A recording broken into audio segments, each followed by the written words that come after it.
Hey, good morning. It's Uncle Lou here. Yeah, that's right. It's me, Uncle Lou, live for you on LouTube today. Thanks for watching.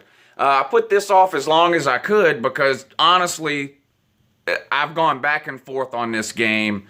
I can't even tell you how many times. I'll start with sort of where I left off with my initial thoughts video I did on this Sugar Bowl, Alabama and Clemson.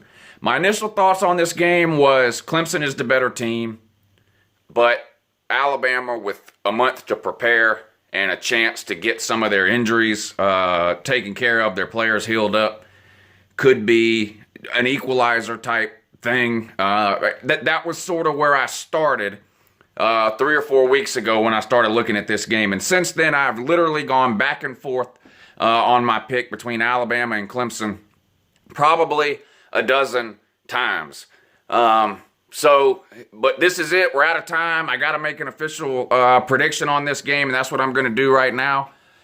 Let me start here with Alabama's injuries. Okay?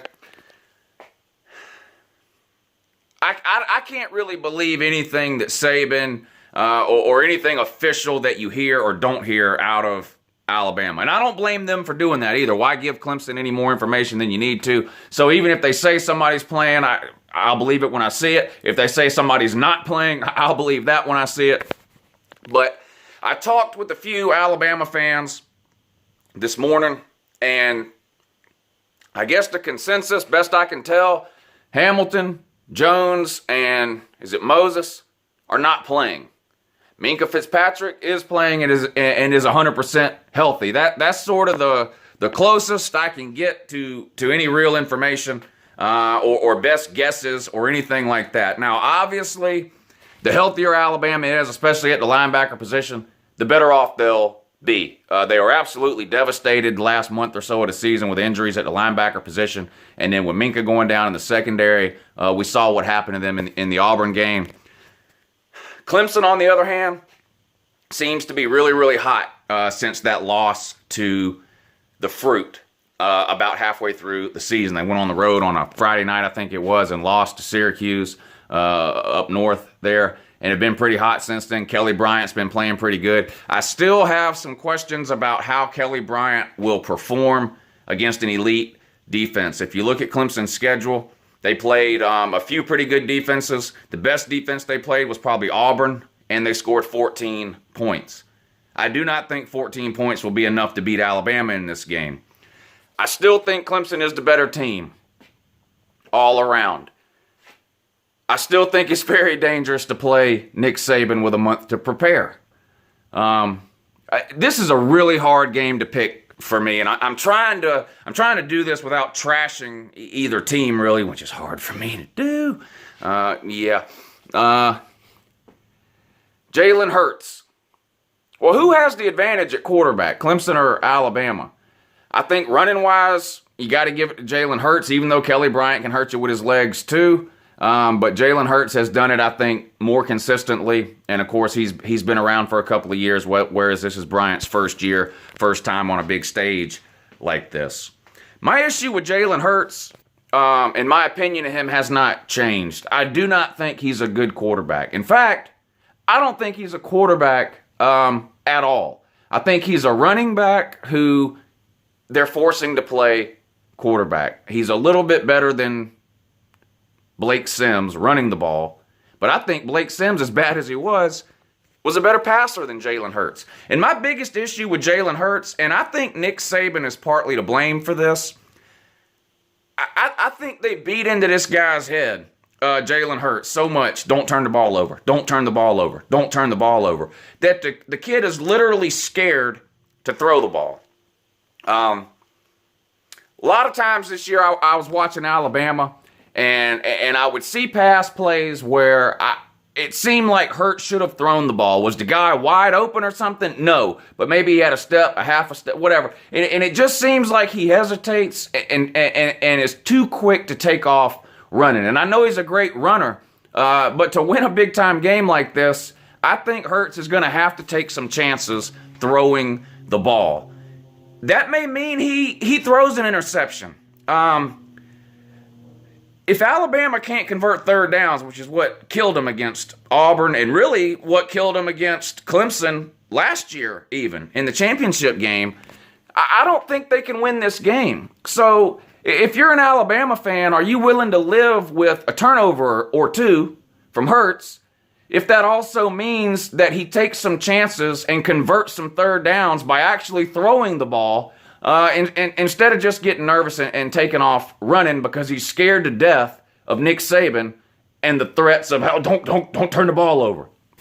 I think you got to let the guy take some chances. I mean, how many games has he played now? 25, 26 games, whatever it is, right? You got to let the guy throw the ball. I don't know how you accomplish that if it's as simple as taking him aside before the game starts and saying, look, let it rip. Throw the ball. Or if it's something they've been preaching for the last month, we got to throw the ball more, go ahead and throw it. I don't know. But if Hurts plays like he has played in pretty much every game of his career, this time against Clemson, I think the Gumps lose. I don't think you're going to beat Clemson without taking some chances throwing the ball. I just don't. As good as Alabama's ground game is, including Hurts, I don't think they're going to win this game just lining up and running the ball down the throat of the Clemson defense. They're loaded with NFL players, Clemson is. And I just don't see a scenario where Alabama wins this game running the ball. I don't see it. Will they have some success running the ball? I'm sure they will. They're Alabama. They're always going to have a good offensive line. They're always going to have good running backs. I'm sure they'll have some success running the ball, but they're not just going to line up and run it down Clemson's throat. I mean, that's just not going to happen. Now, if you're playing a team like Oklahoma, like somebody else we know, then yeah, you can just line up and run the ball and there's nothing they can do about it. But Clemson, Alabama, Auburn, Georgia, these teams with elite front sevens, you just can't do that. And if Alabama and Nick Saban doesn't take the leash off of Jalen Hurts a little bit and allow him or force him to throw the ball, I just don't see a way Alabama can win this game. If you look at Clemson, on the other hand, how's Kelly Bryant going to respond? Now, the rest of their team has been there, done that, for the most part, right? Maybe they didn't start last year or whatever, but for the most part, they've been around. Kelly Bryant really is the only question mark to me in this game, how he responds to the pressure of this game. If Clemson plays like they've played all year, and Alabama plays like they've played all year, the Taters will win this game. It's that simple. I'm an SEC homer. I'm not telling you anything you don't already know. So Uncle Lou will be pulling for Alabama in this game for a variety of reasons. Number one, I still want to play Alabama this year. All year long, I just sort of assumed we'd get a shot at Bama in the SEC title game. That didn't happen. Not complaining about that now. Worked out great for both teams, actually. Georgia and Alabama making the playoff. I still want a shot at Bama. So I'm an SEC homer. I'll be rooting for Bama for that reason. I want to play Alabama still. So I'll be rooting for Bama for that reason. It has nothing to do with not wanting to play Clemson or being afraid of Clemson or anything like that. In terms of winning the national title game, if Georgia beats Oklahoma, I don't care who we play, Alabama or Clemson, either one. My opinions on this game are outside of the fact that Georgia's even involved in this playoff. So don't try to read anything into that if you're a Tater fan. Uncle Lou's afraid of Clemson. No, that has nothing to do with it at all, I promise you. If both these teams come out and play like they played all year, Clemson wins. If Alabama comes out and allows Jalen Hurts to throw the ball more and take some chances, and he's successful doing that, then I think Alabama can win. Coaching advantage, as good as Dabo's been over the last 3 or 4 years, no one ever has a coaching advantage over Nick Saban. Just forget it. If a Tater wants to get mad and act like that's some sort of an insult to Dabo Swinney, that's a Tater problem. That's just the reality of the situation, okay? It's not very likely that anyone is out coaching or out preparing Nick Saban. It's going to come down to the play on the field, period, and bottom line. So who's going to win this game?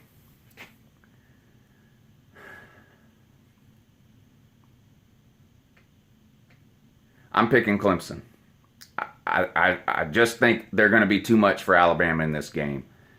I think Clemson comes in and wins. I don't think it'll be a blowout or anything like that. I also don't think it will be as close as last year's game with Clemson winning basically on the last second or whatever with that Renfro touchdown pass. Has Alabama learned how to defend a basic pick play in the red zone yet? I don't know, but I don't think it'll matter in this game. I think Clemson wins this game somewhere in the neighborhood of 7 to 10 points. And that's my official prediction. Get mad, cry, whatever you want to do. That's just my honest prediction. I tried to do this the best way I could without trash talking any team or the other. Those are my honest opinions and honest feelings. Whether I'm right or wrong, we'll find out tomorrow night around midnight when this game ends. But the Uncle Lou official prediction, the Taters beat the Gumps and make it to the national title game by winning the Sugar Bowl. But I'll be rooting for you, Gumps.